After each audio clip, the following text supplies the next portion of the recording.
Hello guys, and welcome to a new WARNO video today by me, Vulcan. In this one I have for you game 2 of a best of 3 between Mandoz and YukiPaw in the semi-finals of the WARNO League Super Tournament ran by the Simulated Divisions League. In this one they are going to be playing on Mount River Duel, and on our left in the red team we have Mandoz using the 5th Panzer Division. And on our right in the blue team, we have YukiPaw using the 1st UK Armoured Division. The YukiPaw having a very dominant performance in Game 1, went 1-0 up against Mandoz, so it's going to be really on Mandoz to take back this game if he wants to stay in for a chance to win the first place prize of $166. Let's have a quick look at what's going down here. So for Mandoz, on the top side, he's got the Lux A1s forward deployed. He's got 2 Fernspeer, which are very nice recon squads, with a Jäger Aufklärer, 11 strength recon squad with an AT weapon, pretty nice. Then we've got the Fuchs Milans further back, lots of Fuchs Milans, all of his transports with those Milan AT gems ready to go. 4 of them carrying Armbrust here, and 1 with a Milan 2. There's going to be 2 Ronin 3s, quite expensive, but very accurate anti-air, with the Milan 2, with the Fuchs Milans, and an Iltis Führungs at the start, which is going to be running around, capturing all these sectors, actually starting with that on the top side to capture Lima, heading down to Bravo, and then back over to X-Ray. I would prefer to see him capturing Bravo first, because it is a 2-pointer, so that might put him behind early on. We'll have to wait and see. On the side of Yuki, we've got scouts with Lore 80s on the top. Further down, the really nice forward deployment of the 1st UK, 2 Para Milan 2s, SAS Patrol, Terrier Para, and Sniper. The 1st UK, it was one of those divisions for a long time that had really good forward deployment, like alongside the Foxes and stuff. In this map, it's not so good for the Foxes because there's not as much area to sort of flank your opponent. Like sending a Fox up through the mountains maybe could work, but otherwise there's not really much room for auto cannon cars on this game. But another Sniper Terror Para there, and a Para Milan 2 on the bottom side. We've got the Chieftain Mark 9, a Challenger Mark 2, there's going to be a Rifles in there, with the Bedford Supply, a Rover CP, 2 Javelins, and an Assault Pioneer. So the Rover CP will obviously zoom ahead, probably head over to India early on, and once again, YukiPaw investing in 2 leaders at the start of the game will likely get him a leg up in terms of the conquest score. But it's really going to be down to how well these forces can hold X-Ray, because X-Ray is probably the most important point for Mandoz in this matchup. Like, this map is a bit unbalanced in the way that, like, Alpha and Papa, it looks like you're supposed to have one side contest each, but both of these sectors are weighted towards the blue side, while X-Ray is weighted towards the red side. So the idea is that the red side captures X-Ray and then the blue side captures Alpha and Papa. That's kind of what I would hope the players to focus for. But in this case, Yuki using the forward deployment of the 1st UK to try and put some serious pressure into X-Ray early on, so because that's a 2-pointer and well worth the contest. Terrier's Para here getting as close as they can so they can benefit from their own shock trait up against the Fernspeer. The Fernspeer also have shock trait and the Special Forces trait, so those Terriers are going to be a bad time, especially if they don't get inside the building. Yeah, because that meant that the Fernspeer had the cover bonus, whilst the Terrier Paras did not. Edge gems flying everywhere as the Fuchs Milans come in, but the Fuchs Milans dying the most. 1 rover going down. Not going to be something that YukiPaw is too worried about. The Chieftain Mark 9 and the Challenger Mark 2 going to be able to get some fire support onto the Fernsteer, but now the Lux coming in getting fire support onto the Terrier's Para. So it's the same reason that I was a bit confused about the deployment of these Lux A1s at the start, for the same reason that I was talking about the Foxes not being good on this map. And it's just because there's not really anywhere for them to flank efficiently. Now this Harrier GR3 coming in, how lucky is that? Wow, these Rolands really letting the side down. Missed 3 out of 4 with 60% accuracy. I believe that Harrier does have 20% ECM, but even so, with the F4F in there as well, missing its missiles, that was an extremely lucky Harrier. Milan 2 has managed to take out a Lux 1. Actually, that was probably one of the Chieftains here. The Milan taking out a second. So 2 of those Lux A1s going down already, and they're not cheap. They're 60 points apiece. which for a 20mm autocannon recon is actually pretty expensive in my opinion. Never been a massive fan of these in WARNO. I did really like them in Wargame Red Dragon though. Chieftain Mark 9 now coming across to engage the Pioneers with Armbrust. The Armbrust AG weapon is accurate but lacking penetration. So 55% accuracy with the 13 penetration. Not really going to do anything to these tanks, not even the Chieftain Mark 9, which only has 12 front armor. It's only going to do 1 damage. So that's not ideal for Mandoz in this situation, as those are just getting hit for free. And the Pioneer's not even going to be able to get out of its building in time. The French do survive for the time being, but the Challenger Mark II is now going to take the opportunity to move into this sector. Now, this game, it's going to be an interesting matchup in the air, because neither side really has super efficient ways of killing the enemy armor on the ground using aircraft. So, for example, the Tornado IDS coming in this case from Mandoz on the side of Yuki, he's going to have like tornadoes with cluster as well. So both sides are going to have those cluster aircraft that are kind of like inconsistent because those bombs fall really slowly, making them quite easy to dodge. So for good players, it's much harder to like hit the mark with those kinds of aircraft. The best cluster aircraft are the ones that dive and drop their bombs really close to the target, because they're not only like more concentrated with their cluster bombs, but they're also faster, and so it gives your opponent less time to react. But the Challenger Mark II has done its job. It's captured the center sector. Mandoz took his time, but he's managed to move his infantry into this bottom side sector. So he is going to have control of his side of these two sectors. But the center sector is super important here due to that +2. So what I'm hoping to see from Mandoz is that these infantry are really trying to apply a lot of pressure further down. We can see that Mandoz has brought up a Leopard to A4. That's going to be able to beat out the Chieftain Mark 9 and the Challenger Mark 2s. It does have a much better gun. I believe it has the same armor though as a Challenger Mark 2. Yeah, 18 front armor is the same on both, but the gun is significantly better on a Leopard 2A4. The Challenger Mark 3 does come with that extra health, so that will certainly help it stay alive in those sorts of engagements. It's not like a huge advantage for the 2A4, it's just a slight advantage, so it really depends on how Mandoz uses that. And he is going to be bringing up a second so that he can potentially double team these tanks in these engagements. When it comes down to like heavy tank engagements, you can really get caught in those situations where both sides take damage and then they reverse and repair. So the idea to overcome that is either use airstrikes in order to get like really high lethality strikes through, or you can just try and like overwhelm like singular tanks by using multiple tanks all at once. Now we see the Tornado GR1 coming in. YukiPaw identified the Rolands and is going to be taking out one for free with the seed missile there, actually bringing in the cluster to hit the same target.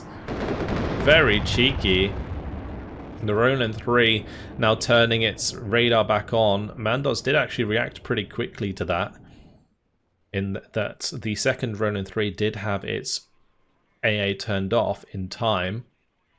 But it's going to have to be careful because the GR1's coming back around for another run, potentially. And he's left the radar on.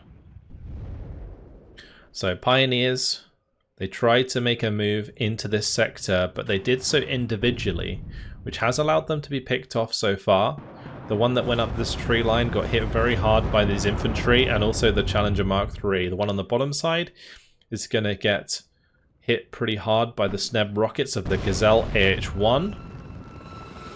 These Gazelles, 20 points apiece for 12 rockets. You do have to reload them very frequently, but if you manage to take out one infantry squad with a Gazelle AH-1, it's going to almost always be profit. F4F, making sure to shoot that down so it can't be used again. So in this case, yeah, I would have liked to have seen all three Pioneer arm boosts kind of just charge across into this engagement, so it was at least, you know, a 3-on-2 before the reinforcements arrived, and then the Fuchs Milans can come up and try and reinforce. YukiPaw had already got the Challenger Mark 3 into position though, so that was a good job. Oh, Tornado F3 on the backside brought in. Looks like one of the F4Fs traded for a Tornado F3. That's actually a pretty good trade for Mandoz. Taking out one of those air superiority aircraft early on. YukiPaw here. He's landed these Gazelles to make sure they can't be identified by these phantoms as they fly overhead very menacingly. So things actually pretty slow in this game compared to the last. In the last one we just saw kills left, right and center. But I think for Mandoz, he's just trying to work out a way to break into this center sector, and currently it looks like he's aiming to use the 2A4s plus some recon to get some shots into these buildings. The F4Fs did take a free kill onto the scouts in the open, thanks to the Jäger spotting those moving across. The Mando's certainly controlling his forces a lot better this time around, taking the air superiority, waiting for a good chance to use his cluster tornado.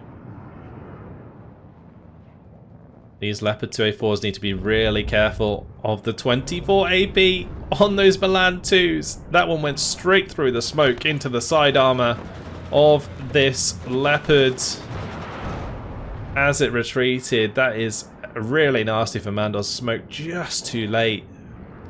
And that Milan 2 had enough time to get on target. F4F with a cheeky snipe there onto the Rover CP though. But losing a 2A4 is devastating. That is 265 points down the pan. And, oh. Well, the Tornado IDS, it kills the Javelin. Challenger, or Chieftain Mark 9 went down and all of that. But without the Jäger here, things are going to be pretty blind. The Fenchbeer can try and come forwards though and get eyes. It will want to be put on return fire, however, as otherwise it's going to reveal itself against the rifles, and the rifles now spotting it and knowing that it's there. Jäger shifting down to this bottom side, getting their guns on target of the Milan 2. Gazelles, can they save the day? Looks like Yuki's noticed. That's a lot of rockets on target. Not quite enough to secure the kill. The Warrior Applique going to be coming across and trying to get some shots on target, but won't have the recon to finish the job. F4F immediately back in to try and shoot down those Gazelles, but 2 track rapiers on the field. Usually you don't see track rapiers invested in too much because they are guided, which actually makes them lose track quite frequently. But if your aircraft are flying right over the top of them, then the track rapiers are reasonably accurate. And the F4F has gone down there due to the tornadoes regardless. Now the Tornado Cluster and Tornado Seed hanging out together. This Seed aircraft looking for the Roland 3 kill, but the Roland 3 has been turned off. The Harrier GR3 might be able to find itself a free airstrike. But so far, YukiPaw probably pretty happy with the situation he's in. Holding X-Ray, the 2-point sector, for this +2 for this long, is just putting more and more pressure onto Mandoz to find a way to push back. And the only way that I can really see to do this is maybe get a couple of artillery pieces in, maybe like a mortar even, to smoke some infantry into this sector so that you don't have to force the armored engagement. And then you can kind of push through the enemy infantry. I think in most cases, the 5th Panzer Division should have better infantry than the British. Particularly if you invest into like larger squads like these Jäger, but I'm not sure how many of those he will have. It's also going to be very dependent on these tornado strikes, because a couple of tornadoes could cover this entire area with bombs, and that would take out any small infantry squads, as well as do damage to the enemy tanks and allow the Leopard 2A4s to pounce. It was a little odd last time though that he only attacked with 2 of his leopards and not 3. But since this one's just kind of sat here and really not doing too much and doesn't have a good line of sight onto anything. Like, I would much prefer to see this 2A4 up in this tree line, but he hasn't scouted this out, so I think he's probably a bit worried about being shot potentially from this building or this tree line if he were to place his leopard in this situation or in this position. So artillery being invested in by YukiPaw now, the M109 on the field. Mortars coming in for YukiPaw. So basically investing into what I was mentioning Mandoz should be in order to prevent Mandoz's push. And just in the same way, like if you see a lot of smoke come down, the best way to counter smoke is either by dropping bombs into it or by artying it. So as soon as Mandoz tries to smoke this area, you just put loads of mortar fire into it that would lower the cohesion of all of the units trying to move through the smoke, and then you'd be having a real bad time. Mando 182 does manage to finish off the armoured rifles. Did trade for the Jaeger Aufkladder though, which is not ideal. Took some land forced back as well by the Gazelles.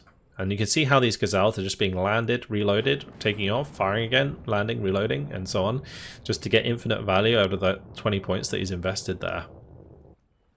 Of course, he has to invest into the supply as well, which actually costs more than the helicopters themselves. But alas, as long as he can get some damage done with those rockets, it's somewhat worth it.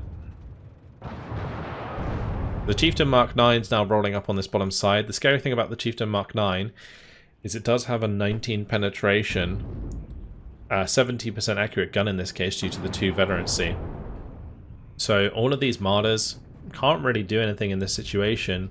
Mandoz is realizing that and is going to be fully backing off. So Mando's kind of stuck right now. Finally bringing in those mortars to help support his push. Panzergrens are going to try and clean up the rifles on the bottom side. The 1A2s have got into a position where they can engage with their Milans from range. But these Milans, 17 penetration versus the 12 front armor. Did 3 damage there against the Mark 9. It's not that good, unfortunately. Now both of these Panzergrens armadas deleted by the rocket pods of the Gazelle AH-1. The F4Fs trying to get the strafing run to finish off the rifles, but not quite managing to do so. This is going to be a really risky engagement. The Tornado is on their tail. Takes out 1, takes out 2. Third missile actually hits the mark as well. That was helped by the tracked rapier there. I think took out the second F4F. But that is a huge shift in air dominance, as that Tornado got into the perfect position there to hit those F4Fs. Now the cluster hanging out. That's really, really scary, because if the Panzer mortars try and smoke their way in now, these are going to attempt to go through the smoke in a quite confined area. The cluster can come across it and really do some serious damage. So let's see what happens. Mando's trying to make the play.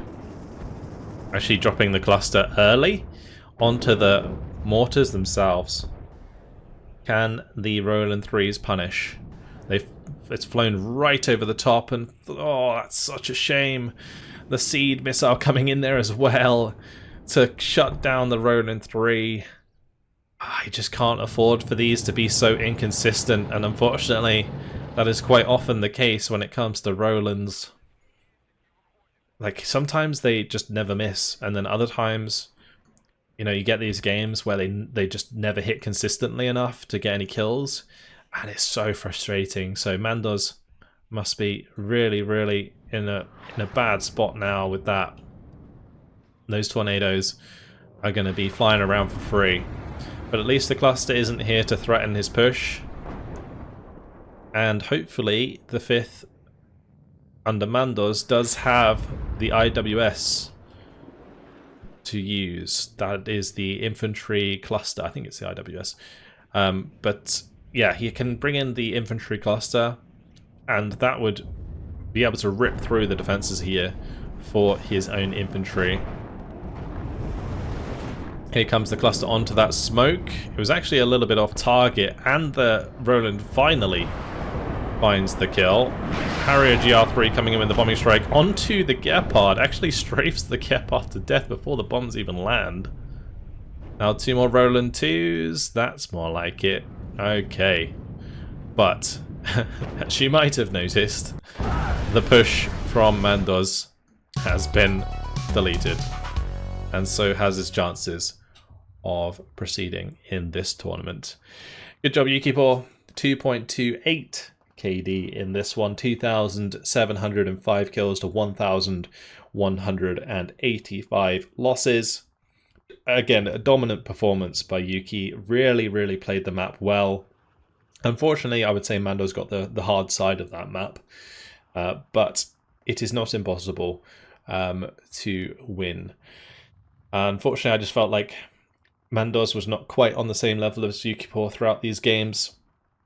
Just sacrificed units too frequently and individually, whilst also having a poor selection of choices of like units, I guess, throughout. But that being said, Mandoz still came this far through 24 people, and honestly, yeah, great job. I say through 24 people. There was 24 people in the tournament, and he's one of the last 4. He is going to go away with a prize, regardless, of $41.50. So, not a bad day of some fun. So, yeah. Commiserations for Mandoz not moving on in the tournament to the final, but I'm looking forward to seeing YukiPaw in the final against his opponent there. That is all for now. Hopefully you guys have enjoyed it. Thank you very much for watching, and I'll see you in the next one. Goodbye.